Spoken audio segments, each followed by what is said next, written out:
Welcome back. Welcome back. And thank you for taking a seat at my table. Today, we're going to conclude our series entitled Thirsty Girls. We have been talking about thirsty girls. We did one, two, three segments about the different perspectives for thirsty and thirsty girls. A general explanation of that slang is a thirsty girl is a girl who is starved or desperate for attention or validation. Particularly, a thirsty girl is one who is desperate for sexual or romantic attention. A girl who feels like she is not enough. We talked about it from the men's perspective. We talked about it from the women's perspective.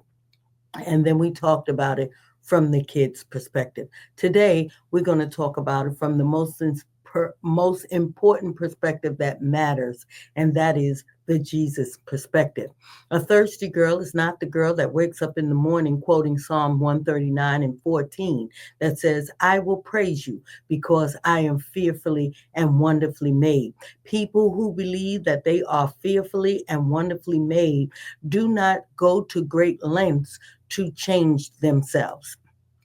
Am I saying they don't make improvements or add a little makeup or make sure they look well every day, comb their hair and do those things? Of course not. But I'm saying there are certain people who go through extraordinarily great lengths to improve themselves. Those people do not believe that they are fearfully and wonderfully made. Perhaps something happened in their lives that caused them to have a low self esteem. Perhaps they don't see fearfully and wonderfully made in the mirror. Perhaps they feel like they are not enough. So today, I want to help. I want to share and I want to bring some kind of healing to the thirsty girls. You might have a thirsty girl in your life. You might know one. You might be one. You might have a child who looks a little thirsty. I know it seems a little challenging, and the first three sessions might have been a little hard to chew, little difficult to swallow because we had to deal with the truth about what constitutes a thirsty girl. But today, I promised you that I would not leave you without healing. Today, we're going to tell you the Jesus perspective of his girls. And so now Jesus had many encounters with women, and they are recorded. They are left in the Bible. And I need you to understand that back in Jesus' days, women were not a big subject. Women were not very important to people. Per se, not to the point where most of the stories of the Bible are not written about women. They're written about the great, strong feats of men. But Jesus took time and he dealt with some women. So I want to let him deal with the thirsty girl today. Jesus did so many things that violated the religious law in terms of men and their encounters with women. On one occasion, he met a woman at a well, a woman who had five husbands, and the one that she was with at that time was not even hers. She was pretty thirsty. You would consider her a thirsty girl. But Jesus, interestingly enough, met her at a well where her thirst was quenched. And Jesus did something that was forbidden. He was having a full fledged conversation, number one, with a woman, number two, with a woman of Samaria. He took time to minister to her, he took time to have a conversation with her. And I want you to know that if Jesus took time to converse with a woman who was a Samaritan and a woman who was considered a thirsty girl in her day, then he has time. He will take the time. And in fact, I believe he's using me to talk to you about who you really are. The conversation ended with her saying, give me that water. And he says, if you knew who you were talking to, you would have asked me for water, living water, so that you would not have to return to this well again, so that your thirst would be removed. I have come to take your thirst away.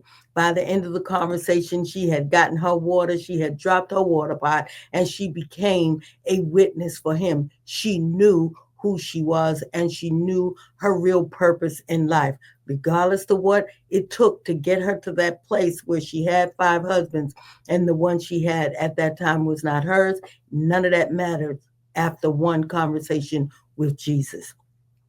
On another occasion, Jesus did something that was forbidden.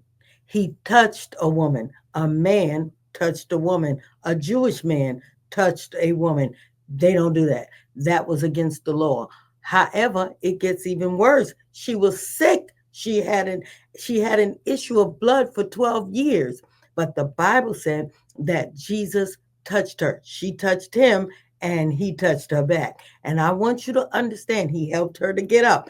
He touched her. And so, because her issues doesn't qualify her to be a thirsty girl for sexual or romantic attention, she was thirsty though. She needed healing. She needed to be made whole. And Jesus took his hand and he touched her. Not only that, he acknowledged her. He pointed her out in a crowd, and knowing she wasn't supposed to be in that crowd, but he broke the rules for her because she mattered to him. And I want you to know that you matter to God, and he's ready to break some rules for you. He's ready to touch you, and he's ready to heal you. The end of that story, her faith had made her whole. She was healed and she was whole. On another occasion, Jesus went even further. He defended a woman, not only a woman, but a woman who was caught in adultery. If that does not define thirsty, nothing else does. This woman was caught in the very act of sexual promiscuity with somebody who was not her husband. And so that qualifies her as a thirsty girl. Well, they used her, the Sanhedrin court used her as a way to try to catch Jesus, but they dragged her through the streets. And how many of you are being dragged right now? Your name is being dragged, your reputation is being dragged. You are being called thirsty because of the clothes you wear, because of the way you push yourself in conversations, your facial expressions, your thirsty attitude, things that you do. And I told you, if we don't have accountability, we can't get healed. So if you are not a thirsty girl, then I'm not talking to you. But if you can somehow admit to yourself privately, nobody's sitting in a real room. This is a table that's invisible. Everybody that's at this table has nothing to say to you. Okay? They don't know you. So if you can admit that you are possibly a thirsty girl, or you know somebody who's thirsty. Let's just say we're asking for a friend. Okay. Jesus defended her.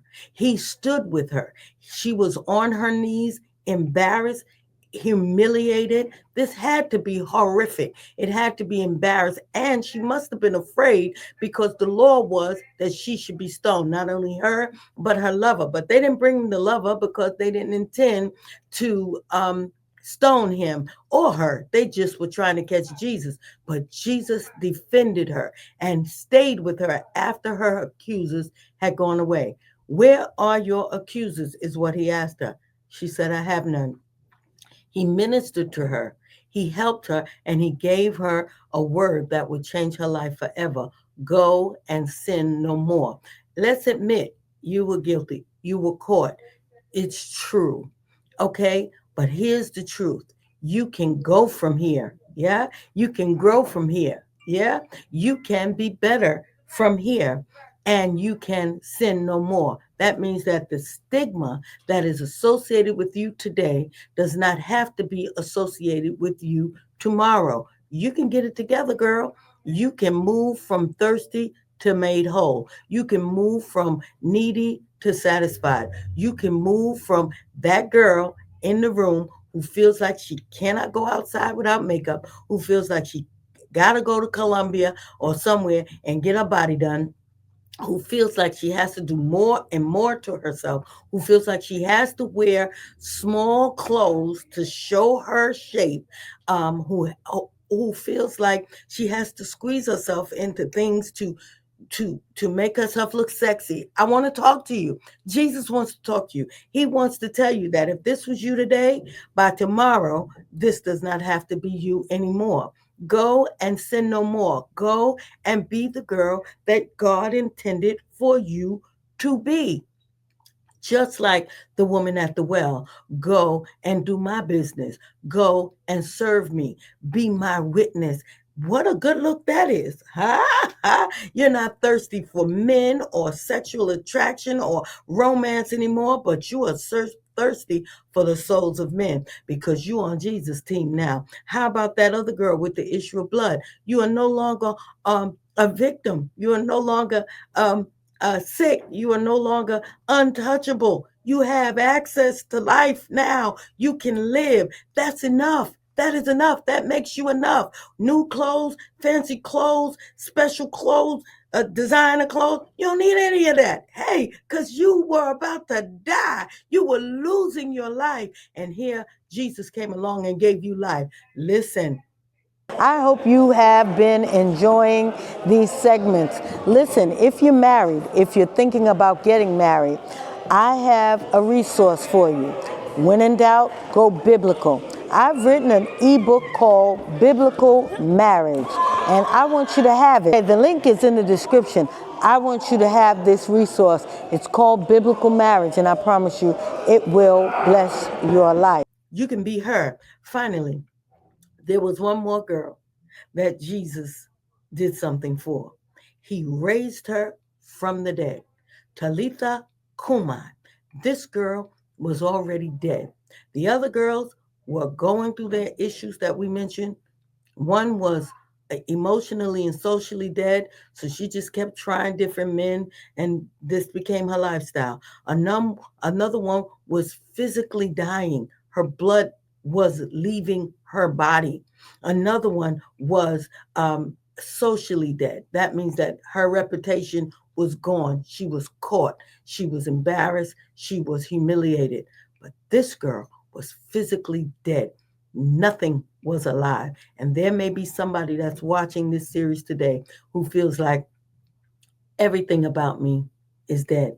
You might be contemplating suicide.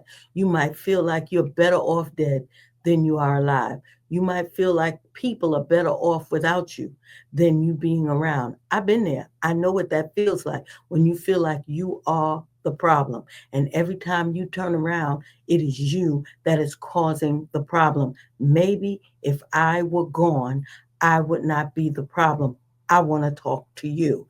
This series is for you, thirsty for intention, thirsty for love, thirsty for acceptability, thirsty for somebody to see you, thirsty to be appreciated, thirsty to be accepted. I want to talk to you. Everything in your life looks dead, stinking, eye blinking, and you feel like you are dead. Jesus has two words for you, Talitha Kumai. Damsel, arise. Now you may not be dead, but you might be down.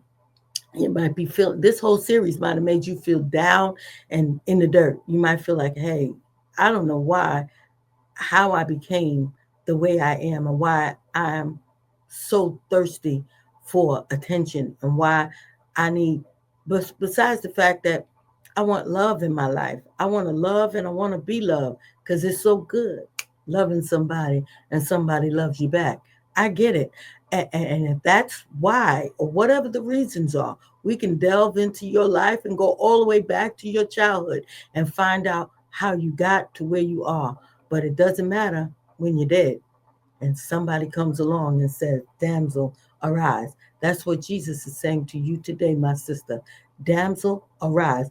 He raised her from the dead. He can raise you from a reputation. He can raise you from the conversations that are being had about you. He can raise you up in the midst of people who are hating you. He can raise you up in the midst of women who are afraid of you, who think that every time you show up, you are a threat to their own relationships. He can raise you up from there. He can raise you up from anger. He can raise you up from pain. He can raise you up from insult. He can raise you up from anywhere. Jesus can do that for you.